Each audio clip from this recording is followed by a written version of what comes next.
नमस्कार, मैं प्रिया। बिहारी न्यूज में आपका स्वागत है। चलिए जानते हैं अब तक की बिहार की बड़ी खबरों को।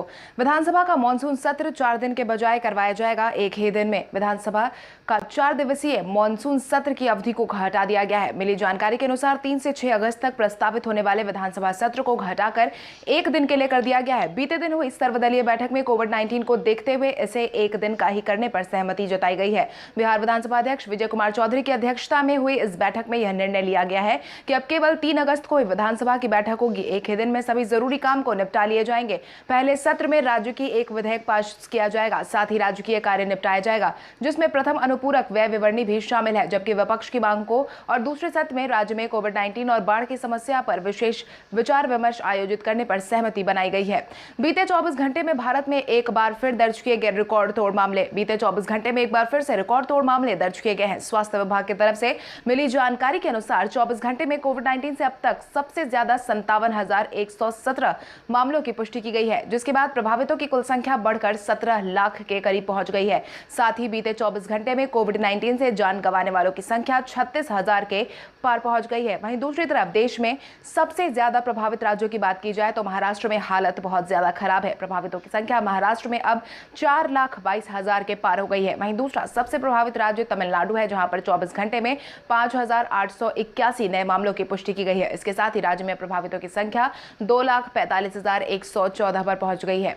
सेकेंडरी और प्लस 2 शिक्षकों की नियुक्ति का शेड्यूल हुआ जारी। 16 अगस्त तक बिहार में बेकाबू हो चुके कोविड-19 को देखते हुए एक बार फिर से लॉकडाउन का आह्वान कर दिया गया है। इसी के साथ ही बिहार में सेकेंडरी और प्लस 2 टीचर की बहाली की प्रक्रिया भी शुरू करवा दी गई है।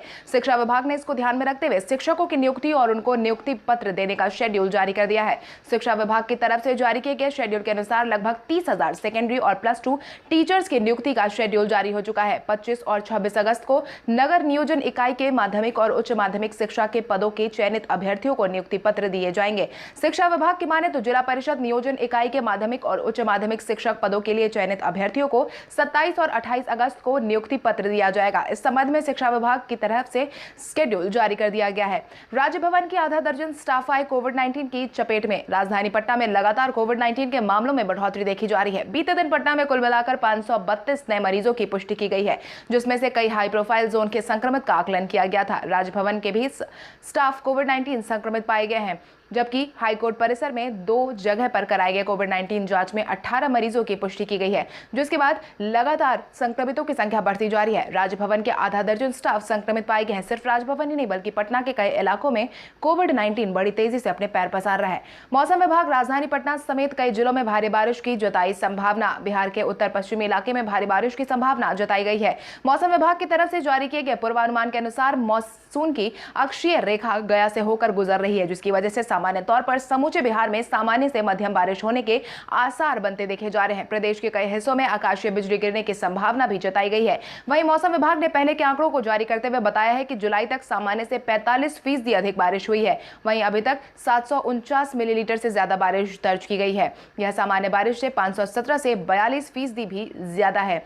वहीं राजधानी पटना में सामान्य से 64% अधिक बारिश दर्ज की गई है। वहीं दूसरी तरफ लगातार हो रही बारिश के कारण कई जिले बाढ़ से बुरी तरीके से प्रभावित हैं। बिहार सरकार की तरफ से कोविड-19 संबंधित सभी जानकारी के लिए लॉन्च किया गया संजीवन मोबाइल ऐप। बिहार में बेकाबू हो चुके कोविड-19 के बढ़ते असर को देखते हुए बिहार सरकार की तरफ से संजीवन मोबाइल ऐप को लॉन्च किया गया है। इस मोबाइल ऐप की मदद से कोविड-19 संबंधित सभी जानकारी आसानी से हासिल हो सकती है। मिली जानकारी के अनुसार इस ऐप की मदद से कोविड-19 से बचाव के उपाय, जो आप उपचार, स्वास्थ्य संस्थानों की सूची एवं अन्य महत्वपूर्ण जानकारी आसानी से मिल सकेगी। इतना ही नहीं, आप सीधे तौर पर स्वास्थ्य विभाग से जुड़ा हुआ है यह ऐप। इसके लिए बस सभी लोगों को स्वास्थ्य विभाग की आधिकारिक वेबसाइट statehealthsocietyBihar.org पर जाना होगा, जहां होम पेज पर आपको संजीवन ऐप पर क्लिक करके आपके मोबाइल पर यह ऐप इंस्टॉल हो जाएगा, जिसके साथ ही आप प्ले स्टोर के माध्यम से भी संजीवन ऐप को सर्च करके डाउनलोड कर सकते हैं। सुशांत सिंह राजपूत के मामले की छानबीन में उतरी बिहार पुलिस का लोगों ने किया हौसला अफजाई। सुशांत सिंह राजपूत के मामले को लेकर बिहार पुलिस पूरी सतर्कता के साथ अपना काम कर रही है। वहीं बीते दिन ट्विटर पर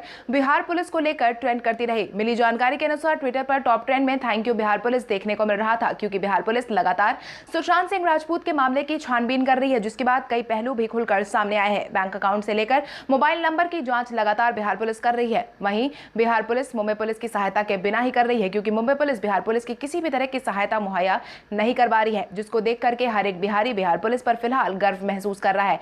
और यही कारण है कि बीते दिन प्यार और भरोसे ने खूब सारा ट्वीट बिहार पुलिस के लिए बटोरा था। बिहार पुलिस को शाबाशी देने वालों की कतार लंबी चौड़ी देखने को मिली। शाम 6 बजे तक #thank you Bihar police Twitter पर ट्रेंड कर रहा था।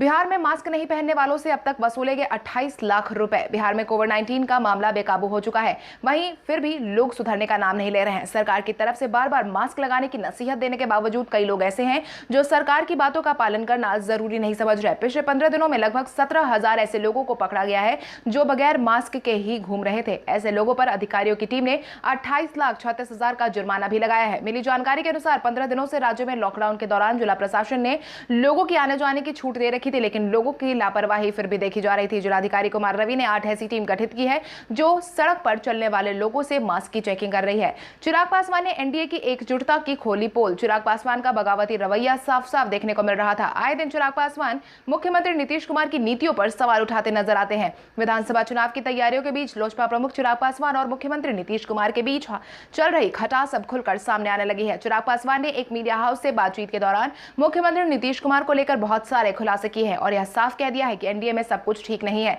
चिराग पासवान ने बातचीत के दौरान कहा है कि मुख्यमंत्री नीतीश कुमार से काफी लंबे वक्त से मुलाकात नहीं हो पाई है।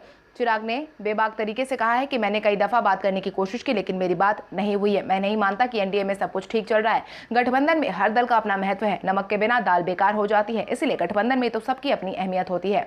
गांधी सेतु पश्चिम लेन पर बालू की गाड़ियों का नहीं होगा परिचालन। पथ निर्माण विभाग और जिला प्रशासन के नई गाइडलाइन में गांधी सेतु के पश्चिमी लेन पर बालू की गाड़ियों की आवाजाही पर रोक लगा दी गई है, जबकि अन्य प्रकार के सभी वाहनों की आवाजाही पर किसी तरह का प्रतिबंध नहीं लगाए जाने का फैसला सुनाया गया है। ट्रैफिक एसपी अमरकेश डी ने बताया है कि प्रशासन की तरफ से बालू की गाड़ियों के परिचालन संबंधी आदेश मिलने पर ट्रैफिक पुलिस आदेश का अनुपालन सुनिश्चित कराएगी। नया आदेश मिलने तक पश्चिमी लेन से बालू की गाड़ियां किसी भी कीमत पर नहीं गुजर सकेंगी। इसके लिए ट्रैफिक डीएसपी को कड़े दिशा निर्देश दे दिए गए हैं। वहीं ट्रैफिक डीएसपी ने बताया है कि गांधी सेतु के पश्चिमी लेन पर कहीं भी यातायात में परेशानी उत्पन्न न हो और बालू की गाड़ियों और कहीं से ना गुजर सके, इस पर पूरी तरह से नजर रखी जा रही है। बिहार में बाढ़ की चपेट में आए 46 लाख लोग। बिहार में बाढ़ ने सबकी परेशानी बढ़ा रखी है। एक सप्ताह में 34 लाख से ज्यादा लोग बाढ़ की चपेट में आ गए हैं।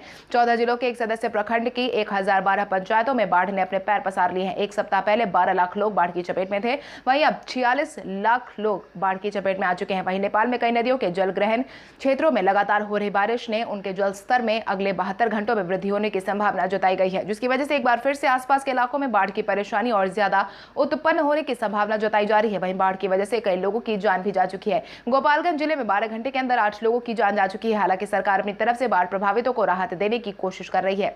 अब पदाधिकारी वोटर लिस्ट में खुद का नाम नहीं कर पाएंगे अलग।